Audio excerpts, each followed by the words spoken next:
लिखिए भैया आगे। बन गया। दूसरी हेडिंग डालिए भैया। ये पहली हेडिंग सबकी लिख गई। सबको तरंगाग क्या क्लियर है? बोलो अच्छा। जब किसी माध्यम में तरंग संचरित होती है, जब किसी माध्यम में, ये माध्यम बनाए ये तरंग है भैया, जब किसी माध्यम में तरंग चलती है तो माध्यम के कण इस माध्यम में खींचे गए ऐसे पृष्ठ जिसमें उपस्थित, इस माध्यम में खींचे गए जिसमें उपस्थित प्रत्येक कण, ये भैया कण दिखाए हैं, जिसमें उपस्थित किस किस स्थिति में हो। ये बात याद न रखना भैया, ये ना भूलना चाहिए। कंपन की समान कला पर होते हैं, क्या कहलाते हैं? तरंगाग। कुल मिला के पृष्ठ होते हैं, सरफेस होते हैं भैया। ऐसे सरफेस है जिसमें जितने भी कण हैं उनके जो कंपन की कला है वो सेम। पृष्ठ कितने तरह के मिल सकते हैं? समतल गोली, समतल गोली, याद रहेगा। अच्छा बताइए समतल कब मिलते हैं? अब इसमें एक बात और यार, एक बार पूछा है 2022 हो चाहे सीट है, अगर उसमें थोड़ी देखिए, इस चैप्टर की सीट नहीं दी ना, मिलेगी है, कल ही से मिलना चालू जाए। उसमें पूछा था किरण क्या है। तो भैया ये जो आपने पृष्ठ खींचा है, इस पृष्ठ के लंबवत खींची गई रेखा, इस पृष्ठ के तल के लंबवत, पृष्ठ मतलब पृष्ठ का नाम क्या है? यानी तरंगाग्र पर खींची गई लंबवत रेखाओं को तरंगाग्र पर क्या कहते हैं? किरण कहते हैं।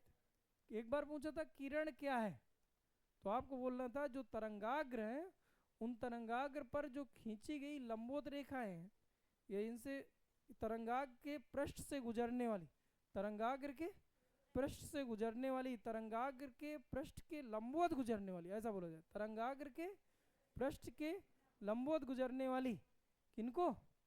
लंबवत गुजरने वाली रेखाओं को क्या कहते हैं भैया? किरण।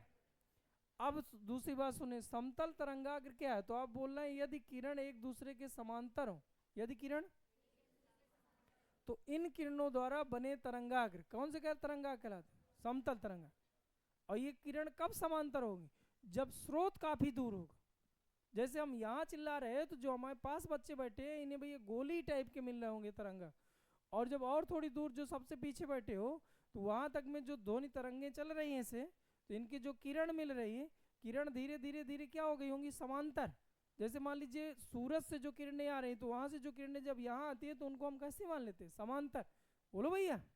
इसीलिए फोकस फोकस दूरी लेंस का हम सूर्य की किरण पर निकालते हैं, यहाँ नहीं निकालते, क्योंकि ये किरणें अभी समांतर ना हुई होंगी ये वाली लाइट की। सूरज की किरणों को समांतर मान लेते हैं तो लेंस पे डालते हैं, जहाँ पर फोकसित हो जाती है फिर हम मान लेते हैं कि यहाँ से लेके यहाँ तक की फोकस दूरी। ऐसा प्रैक्टिकल कराते ना भाई, बोलो यार। तो इसीलिए मानते हैं। इसका मतलब सूर्य से आने वाली जो प्रकाश की तरंगें कौन से तरंगाग बना रही हूँ? बोले कुछ समझ नहीं आया। दूसरा भैया गोली तरंगाग कब मिलेंगे? जब बिंदु स्रोत बिंदुवत हो, तो इसके समीप जितने भी तरंगाग्र मिल रहे होंगे किस टाइप के मिल रहे होंगे? गोली। यदि बिंदु स्रोत गोली, ओ सॉरी, बिंदु स्रोत बिंदुवत, क्या उसको बोला जाए? यदि तरंग स्रोत बिंदुवत, यदि तरंग स्रोत, तो उसके समीप मिलने वाले तरंगाग को क्या कहते हैं? बताइए बेलनाकार किसे कहते हैं? जैसे आप मान लीजिए ऐसे कोई राड लगा दी, जैसे ये राड जल रहा है, क्यों बुझ गए क्या? एक ही बात है, अभी जलेंगे देख लेना। तो इनके समीप जो तरंगाग्र मिल रहे होंगे उन तरंगाओं का नाम क्या है? ये कब मिलते भाई? जब तरंगे क्या हो? समांतर। तरंगों की जगह हम क्या बोले? किरण। तरंगों की जगह क्या बोले? यदि किरणें समांतर संचित हो रही हों तो इन तरंगों द्वारा या इन किरणों द्वारा जो तरंगाग्र मिला वो तरंगाग्र का नाम क्या है? समतल। इसके लिए स्रोत दूर होना चाहिए, स्रोत समीप नहीं होना चाहिए। गोली में क्या होता है? यदि तरंग स्रोत बिंदु टाइप का, जैसे छोटा बल्ब कहीं जल रहा हो, जैसे मोबाइल में एक बल्ब लगा रहता ना, मोबाइल में टॉर्च लगी रहती, तो कैसे तरंगाग बना रहा हो? गोली। और बताइए बेलनाकार, यदि तरंग स्रोत रेखीय हो, यदि तरंग स्रोत, तो इसके समीप मिलने वाले तरंगाग्र को क्या कहते हैं? बेलनाकार। क्या पहली हेडिंग सबको क्लियर हो गई? आइए दूसरी हेडिंग, दूसरी हेडिंग डालो भैया। हाँ दूसरी हेडिंग है हाइगेंस का तरंगिकाओं का सिद्धांत। हाइगेंस, हाइगेंस का तरंगिकाओं का सिद्धांत, तरंगिकाओं का सिद्धांत। और जो तीसरी हेडिंग रहेगी हाइगेंस, हाइगेंस कि द्वितीयक तरंगिकाओं का सिद्धांत, द्वितीयक तरंगिकाओं का सिद्धांत, ए भैया बातचीत नहीं, हाइगेंस की द्वितीयक तरंगिकाओं का सिद्धांत। पहला है हाइगेंस की तरंगिकाओं का सिद्धांत, दूसरा है हाइगेंस की द्वितीयक तरंगिकाओं का सिद्धांत। हाइगेंस की तरंगिकाओं का सिद्धांत, दूसरा क्या है, हाइगेंस की द्वितीयक तरंगिकाओं का सिद्धांत। याद रहेगा? चलो जैसे याद करो तभी तो याद होगा। पहला भैया इधर, भैया पहली बात जो इन्होंने कहा था वो कायदे से याद कर लेना। किसी भी तरंग स्रोत से, किसी भी जब तरंगे निकलती हैं तो जब प्रकाश निकलता है तो प्रकाश निकलता है तो किस रूप में निकलता है, और जब संचरित होता है तो भी किस रूप में। बस ये बताए थे। जबकि सही, अच्छा बताइए ये बात सही है कि गलत? निकलता किन रूप में, चलता किन रूप में? इसे प्रकाश की द्वैत प्रकृति कहते हैं। इसके कल वाले वीडियो में बताए थे। जबकि हाइगेंस क्या कहते थे, किसी भी स्रोत से जब प्रकाश निकलता है तो निकलता भी तरंगों के रूप में है और चलता भी तरंगों के रूप में है, इन्हें तरंगिकाएं कहते हैं। याद हुआ पहला स्टेटमेंट? क्या बोलोगे? किसी भी स्रोत से प्रकाश तरंगों के रूप में निकलकर तरंगों के रूप में, दूसरा इन्हें तरंगिकाएं कहते हैं। इसी में लिखना है। मतलब पहला क्या है, किसी भी स्रोत, यहाँ स्रोत बल्ब मतलब स्रोत हो गया ना यार। किसी भी स्रोत से जब प्रकाश निकलेगा तो किन रूपों में निकलेगा और चलेगा किन रूपों में, इन्हें तरंगिकाएं कहते हैं। क्लियर है? दूसरा भैया, जब ये तरंगिकाएं हमारी आंख पर पड़ती हैं, जब ये तरंगिकाएं हमारी आंख पर पड़ेंगी तो हमें दिखाई देने लगता है। बोलो, दिखाई देगा। तीसरा, तीसरा याद रहेगा? सुनो तब तो याद रहेगा। तीसरा है कि भैया इन तरंगों की जो तरंगदैर्ध्य है, तरंगदैर्ध्य नाम सुने हो, वो भिन्न भिन्न होती है, कम ज्यादा हो सकती है। इससे हमें रंगों का आभास होता है। तीसरा स्टेटमेंट ये सुने भैया। तीसरा याद है? पहला क्या था? पहला तब तक भूल गए। किसी भी स्रोत से प्रकाश, दूसरा जब ये तरंगिकाएं हमारी आंख पर पड़ती हैं तो हमें, तीसरा इन तरंगों की तरंगदैर्ध्य, इन तरंगों की तरंगदैर्ध्य कम ज्यादा हो सकती है, इससे हमें क्या होता है। अच्छा ये बात सही है कि गलत? सही है, क्योंकि देखिए बैगनी रंग की तरंगदैर्ध्य कितनी माने 4000 लगभग एंगस्ट्रॉम, क्यों भैया, और लाल की लगभग 7800 एंगस्ट्रॉम माने 8000 के आसपास। इसका मतलब तरंगदैर्ध्य कम ज्यादा होती है, इसीलिए हमें रंगों का आभास होता है। एकदम सही बात कह रहा। अब देखिए इधर थोड़ी गड़बड़ कह दिया। कह रहा है इन तरंगों को चलने के लिए एक माध्यम की आवश्यकता हो, जबकि इन तरंगों प्रकाश को चलने के लिए किसी माध्यम की आवश्यकता, जबकि ये कह रहे थे कि बिना माध्यम के तरंगे संचरित। तो जहां भैया माध्यम ना हो वहां सर्वव्यापी माध्यम ईथर होता है। बोलो भैया, जैसे मान लीजिए जहां वायु है तो ठीक है, जहां माध्यम तुम्हें ना दिखाई दे वहां सर्वव्यापी है। मतलब इस पूरी प्रकृति में एक माध्यम जरूर उससे व्याप्त है, जिसको हम ईथर कह रहे हैं। ठीक, ये थोड़ी गड़बड़ था। एक और सुनो, जब इन तरंगों की सबसे अधिक जो चाल होती है ये ईथर माध्यम में होती।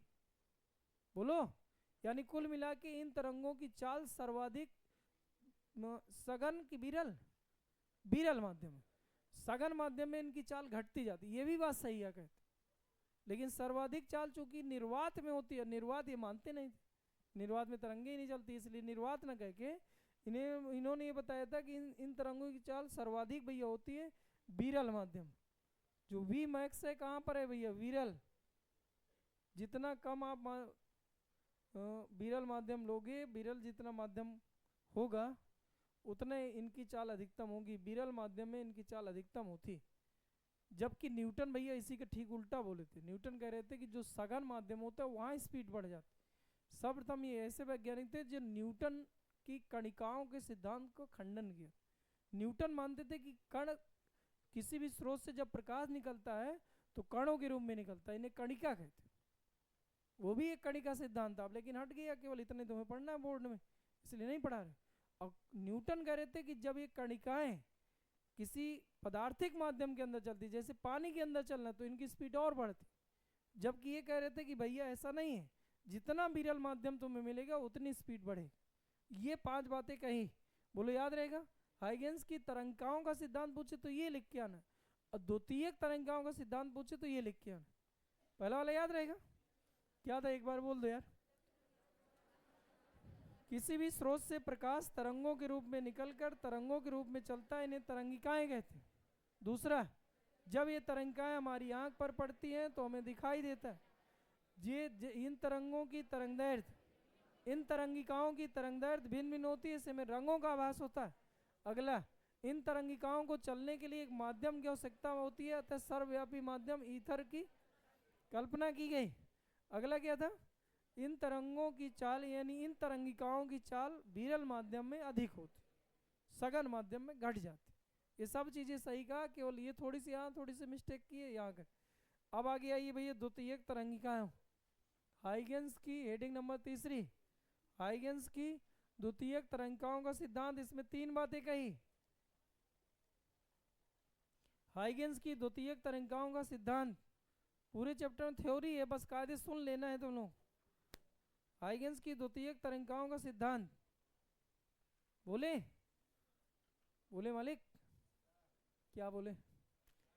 पहला नंबर, देखिए जब आपको बोलना है कि जब तरंगिकाएं, उधर वाला जो था उसी के आगे इनको बताया, जब तरंगिकाएं किसी माध्यम में चलती, जब तरंगिकाएं, तो उस माध्यम में यानी जो तरंगिकाएं हैं, तरंगिकाएं किसी माध्यम में जब चलती हैं तो क्या बनाती हैं? तरंगाग्र बनाती है। और तरंगाग्र कितने प्रकार की बना सकती हैं? समतल, गोली, बेलनाकार। भैया 3 ही तरह के तरंगाग्र बन सकते हैं, समतल, गोली, बेलनाकार। बस ये है पहले नंबर में लिख देना था। जब तरंगिकाएं किसी माध्यम में संचरित होती हैं, जब तरंगिकाएं किसी माध्यम में संचरित होती हैं तो माध्यम में तरंगाग्र बनाती है। तरंगाग्र क्या है पता ना, पहले नंबर की हेडिंग, तरंगाग्र में ऐसे पृष्ठ बनाती हैं जिन पर उपस्थित प्रत्येक कण कंपन की समान कला पर होते हैं, तरंगाग्र कहलाते हैं। कुल मिला के तरंगाग्र बनाती हैं। तरंगाग्र 3 प्रकार के होते हैं, समतल, गोली, बेलनाकार। ठीक, तो अगर इसको अच्छे से लिखना है तो मुझे लगता है तरंगाग्र की भी डिफिनीशन लिख देना चाहिए, क्योंकि पता तो है ही है। और मान लो भूल जाए तो तुम्हें केवल ये लिख देना है कि जब किसी माध्यम में तरंगिकाएं चलेंगी तो तरंगाग्र बनाएंगे, और तरंगाग्र 3 बनेंगे, समतल, गोली, बेलनाकार। दूसरा भैया, तरंगाग्र में उपस्थित प्रत्येक कण, बताइए कंपन की समान कला पर होता है, ये बात पता है ना।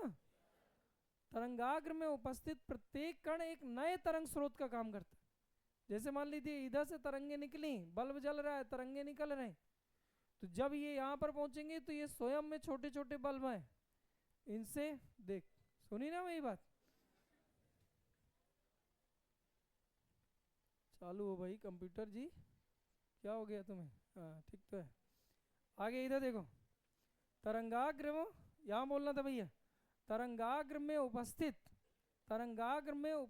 प्रत्येक कण, तरंगाग्र में उपस्थित प्रत्येक कण एक नए तरंग स्रोत का कार्य करता है। दूसरा स्टेटमेंट है, तरंगाग्र में उपस्थित प्रत्येक कण एक नए तरंग स्रोत का कार्य करते हैं, इनसे पुनः सभी दिशाओं में तरंगिकाएं उत्सर्जित होती हैं, इनसे पुनः तरंगिकाएं उत्सर्जित होती हैं। इन तरंगिकाओं को द्वितीयक तरंगिकाएं कहते हैं, और इनकी चाल प्राथमिक तरंगिकाओं के चाल के बराबर। इतनी सी बात लिखना है। दूसरा स्टेटमेंट थोड़ी बड़ा है, क्या बोलोगे?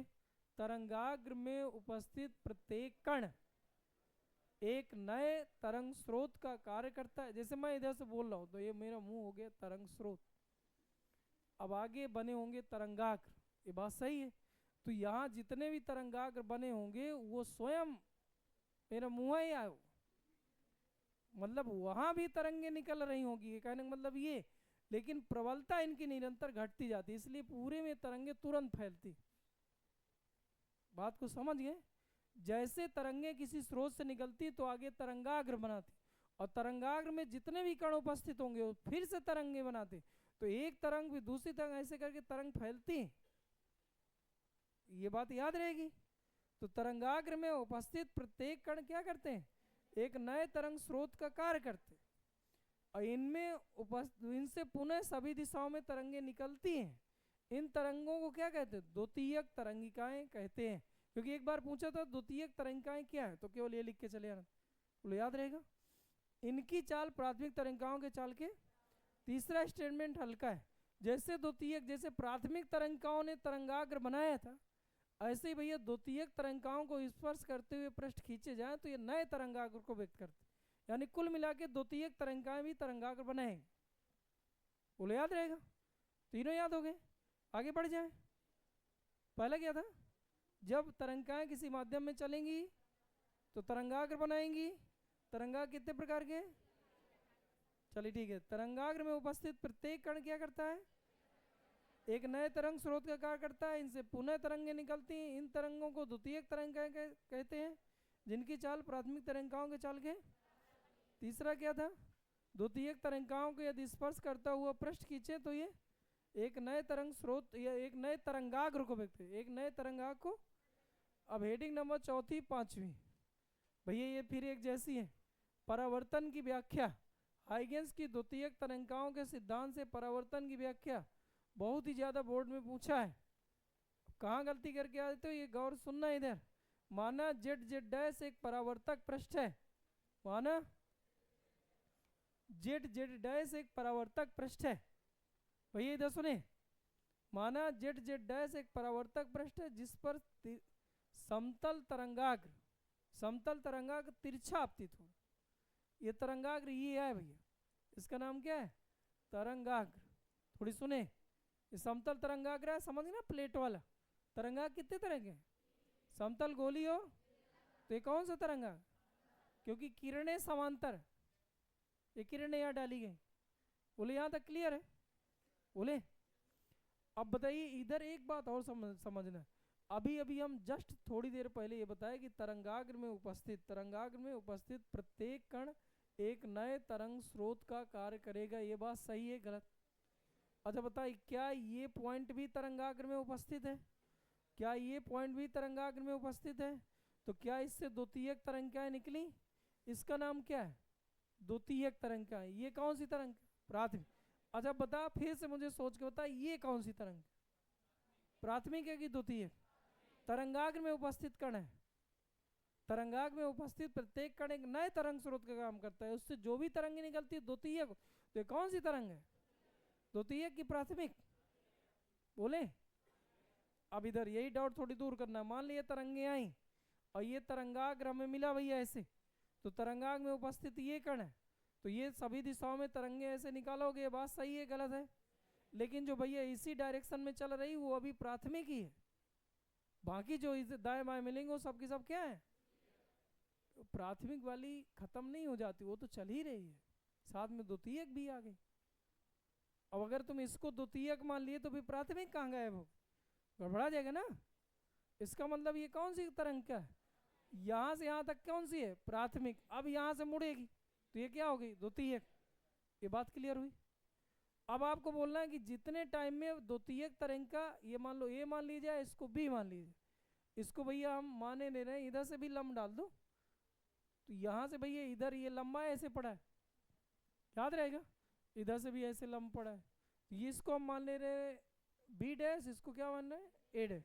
जितने टाइम में द्वितीयक तरंग का ए से बी डैश तक जाएगी उतने समय में प्राथमिक तरंग का बी से, तो दोनों का टाइम हो गया सेम, और दोनों की चाल क्या है? पहले से सेम। रीजन क्या चाल सेम होने का? द्वितीयक तरंगिकाओं की चाल क्यों बराबर होती? अभी हाइगेंस ने की द्वितीयक तरंगिकाओं के दूसरे नंबर में बताया है ना। अच्छा बताइए, अच्छा बी ए डैश की दूरी कितनी आ जाएगी? क्या वी टी आ जाएगी? दूरी बराबर चाल गुणे समय। अच्छा बताइए, वी ए डैश प्राथमिक तरंग का है, दूसरी बी से ए डैश। अच्छा बताइए, द्वितीयक द्वारा चली गई दूरी यानी ए बी डैश, क्या वी टी ए भी आएगी? तो क्या प्राथमिक तरंगाओं द्वारा चली गई दूरी टी सेकंड में और द्वितीयक तरंगाओं द्वारा चली गई दूरी टी सेकंड में सेम होगी? मतलब यहाँ से यहाँ तक की दूरी, यहाँ से यहाँ तक की दूरी सेम। अब जो जहाँ आप गलती करते हो वो समझिए, आपको यहाँ से लंब खींचना है तो ये क्या है? आई। यहाँ से लंब खींचे तो ये क्या है? अब देखिए जो इधर पे लंब खींचे थे ना, ये लंब याद है ना, इस पे इन तरंगों पे लंब खींचे थे, इसका हम तरंगाग्र कह दिए।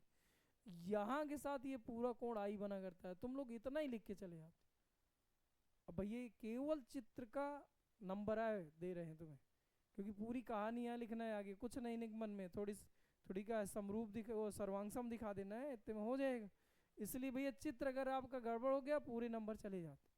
तो भैया देखिए इधर लंब के साथ आई है तो अगले लंब के साथ फिर आई, इधर लंब के साथ आर है तो अगले लंब ये आ, इधर से लंब डाले थे, याद है ये लंब डाले थे, इसका नाम बी डैश रखे थे, तो ये कितना है आर। अब इधर तुम्हें दो त्रिभुज दिख रहे हैं, एक त्रिभुज का नाम है भैया ए, दूसरे का नाम है बी, इधर क्या है ए डैश, दिख रहा है ऐसा? ये लंब डाले हो तो ये कोण कितना है, ये इधर लंब डाले हो तो कोण कितना है 90। जिन्हें ना दिख रहा हो इधर देखो, इधर ये एक त्रिभुज का नाम है ए बी ए डैश, 90 दिख रहा है। दूसरा A B dash A dash, क्या 90 दिख रहा है? दूसरा भैया इधर देखिए, क्या यहाँ से लेके यहाँ तक की दूरी और यहाँ से लेके यहाँ तक की दूरी सेम है, ये दूरी बराबर ये दूरी, क्या इन दोनों त्रिभुजों में ये उभयनिष्ठ है? तो क्या ये दोनों त्रिभुज सर्वांगसम हुए? तो क्या कोण आई बराबर, भाई यही सिद्ध करना था, कोण आपतन कोण परावर्तन कोण के बराबर हो जाए, मतलब परावर्तन के नियम का। एक बार और देख लें, माना में क्या क्या लिखोगे इधर, लास्ट और सुने, माना जेड जेड डैश क्या है, एक परावर्तक पृष्ठ है जिस पर तिरछा तरंगाग्र मतलब समतल तरंगाग्र तिरछा आपतित हो, तरंगाग्र समतल है, आ कैसे रहा तिरछा, ये लंब पहला हमने डाल दिया, इसी के साथ दूसरा कोणा आई बनना है, बताए इधर से एक लंब और डालें, ये क्या है, तो ये क्या है आई, ये यहाँ से ऐसे करके परावर्तित कर दें, और जो ये किरणें आई थी ये परावर्तित कर दें, किसी कोई दिक्कत? एक यहाँ से भैया लंब डाल दो, ये लंब, इसका नाम क्या रख दिया जाए ए, इसको इसको इसको, और बताए क्या एक इधर से लंब डालें इसमें भैया, ये क्या है, तो ये इधर लंब के साथ कितना है आर, बोलो यार ये याद रहेगा? यार ये चित्र समझ नहीं आ रहा है, वरना हम फिर से बना दे, चित्र ही बना आ गया ना, तो बनाओ हम देख रहे, तो यही चाह ही रहे थे कि तुम हाँ कह दो, बनाओ बनाओ आगे, हम देखने आगे, तुम लोग ही करने चालू हो, तो इधर बैठ जाना चाहिए था, आप कुछ ना माना चले, कुल मिला बनाओ।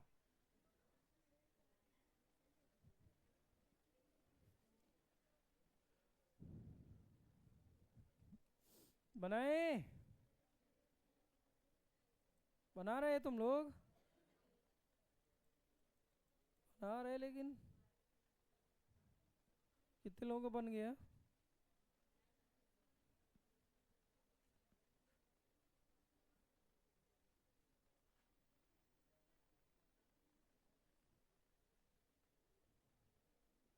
ये क्या कर रहे हो यार, तुम तो बना ही नहीं रहे।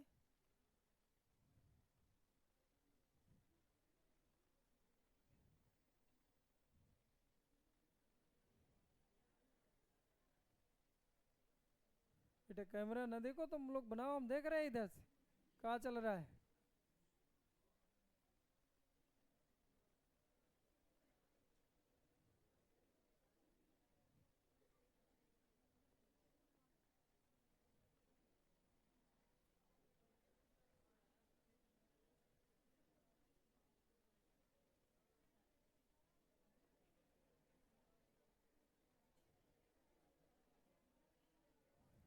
बन गया, मिलाओ भैया, बेटा इधर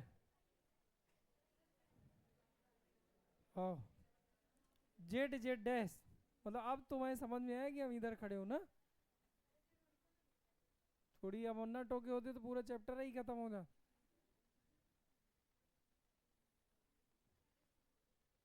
समतल दिख रहा है, समांतर दिख रहा है, नहीं दिख रहे हैं, समांतर डालने हैं, क्या इधर से एक लंब डाल दें, ऐसे देखा करो कि लंब जैसा दिखे भी, तो बताइए यहाँ दिखाएं कितना ए, यहाँ दिखाएं बी, भैया सांद्र है, क्या इधर से एक लंब डालें?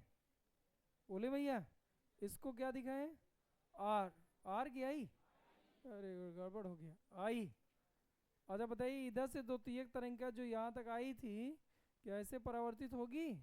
इधर से ये द्वितीयक तरंगिका ऐसे परावर्तित हुई, तो क्या एक लंब भैया इधर से भी ऐसे डालना है? तो भैया ये लंब हो जाएगा, थोड़ी प्रैक्टिस कर ले भैया। एक लंब यहाँ से हो जाएगा, एक तल पर लंब है, एक किरणों पर लंब है, तो भैया ये हो जाएगा आर, तो इधर ये हो जाएगा आर। इसका नाम भैया ये बी है, ये बी डैश है, ये ए डैश।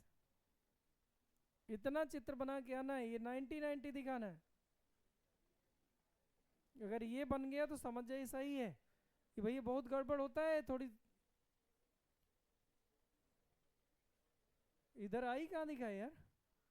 ये आई है यहाँ से, ये पूरा आई है, और इस वाले लंब के साथ ये आर है।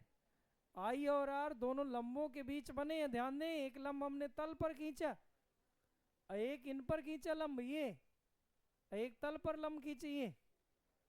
यहां तक क्लियर है? अब आप माना में क्या लिखोगे? माना थोड़ी बताओ। माना जेड जेड डैश एक परावर्तक पृष्ठ है जिस पर समतल तरंगाग्र तिरछा आपतित हो रहा है। जब तरंगाग्र बिंदु ए पर पड़ता है तो इससे द्वितीयक तरंगिकाएं कितनी चाल से? प्रारंभिक चाल v से, यानी प्रारंभिक चाल भी v है, v से निकलने लगती हैं। जितने समय में द्वितीयक तरंगिकाएं a से b डैश तक जाती हैं उतने समय में प्राथमिक तरंगिकाएं, तब द्वितीयक तरंगिकाओं द्वारा चली गई दूरी, तो द्वितीयक तरंगिकाएं मतलब a से b डैश vt, प्राथमिक तरंगिकाओं द्वारा चली गई दूरी तो b a डैश बराबर vt। कुल मिला के आ गया ए बी डैश बराबर बी ए डैश, समीकरण फर्स्ट। पहले इतना लिख देना है। इसके बाद अब भैया करो क्या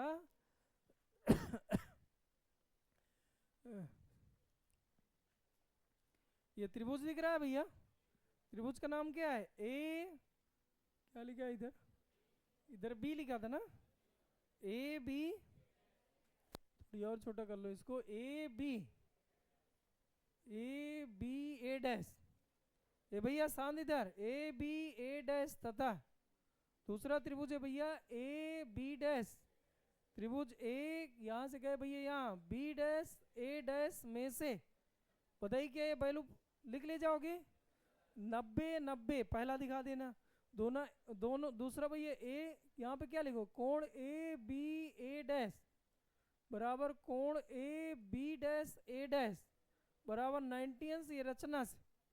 दूसरा भैया ए डैश बराबर ए डैश उभयनिष्ठ, और तीसरा है समीकरण फर्स्ट से। बोलो तो क्या दोनों त्रिभुज सर्वांगसम सिद्ध हो गए?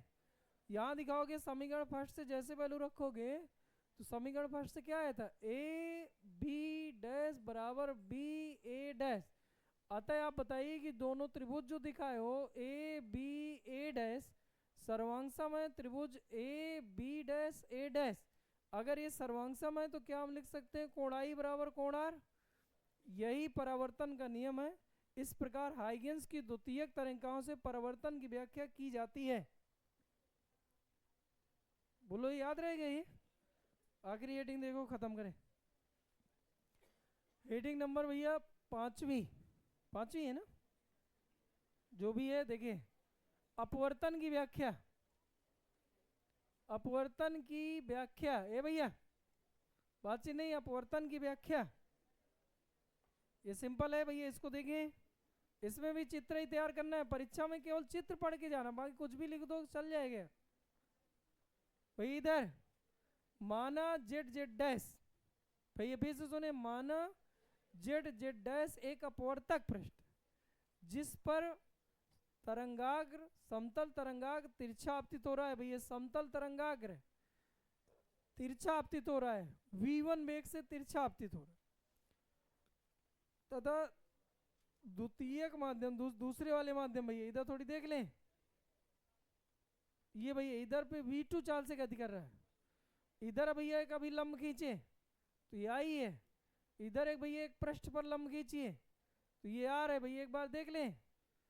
इसके बाद भैया ये आपको करना क्या है कि इन तरंगों पर लंब खींचना, ऐसे ही अपवर्तित तरंगों पर आपको लंब खींचना है। ये तो ये जो लंब होगा भैया 90 अंश होगा, और इसके साथ जो कोण बनना होगा वो आर होगा, और इसके साथ जो कोण बनना होगा वो आई।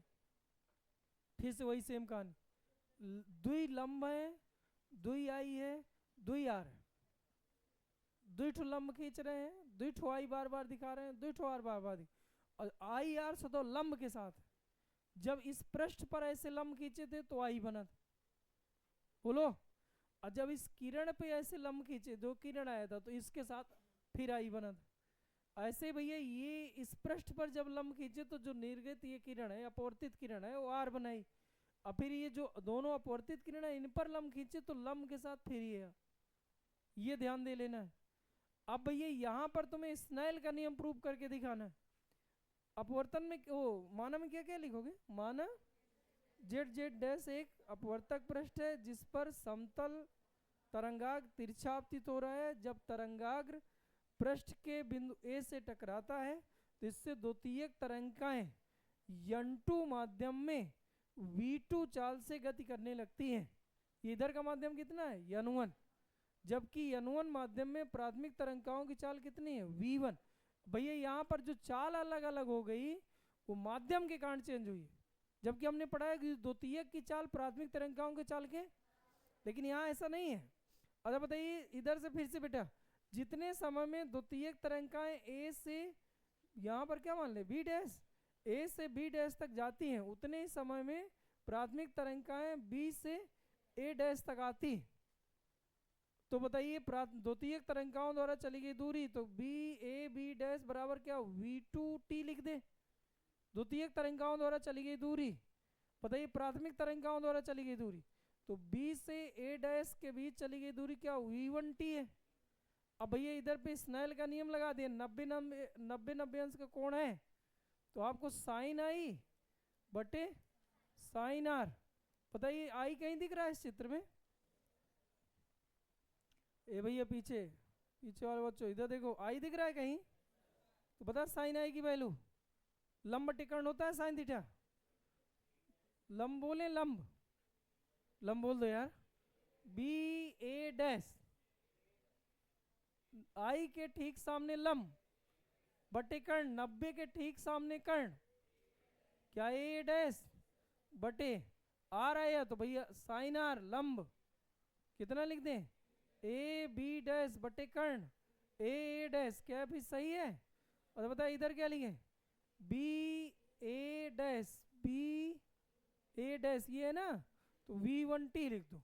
इधर भाई क्या लिखे, B A B dash A B dash, तो क्या v2t लिख दें, t से t कट गए।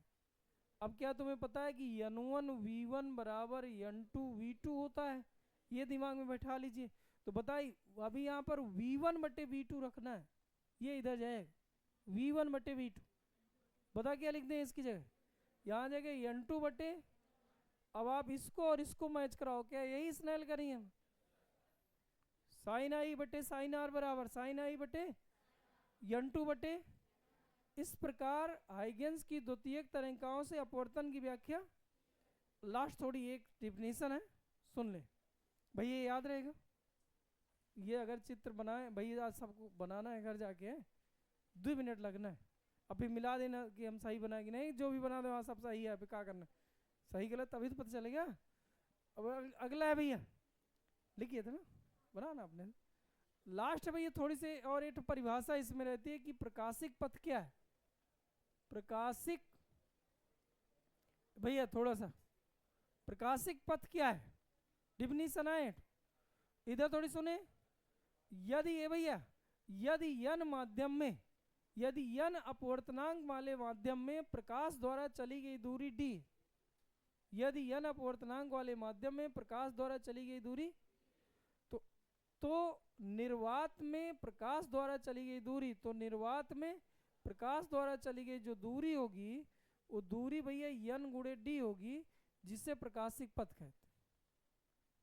अगर n अपवर्तनांक वाले माध्यम पर, भी सुन ले प्रकाशिक पथ क्या है, क्या बोलोगे, यदि n अपवर्तनांक वाले माध्यम में प्रकाश द्वारा चली गई दूरी d हो, तो निर्वात में प्रकाश द्वारा चली गई दूरी कितनी होती है?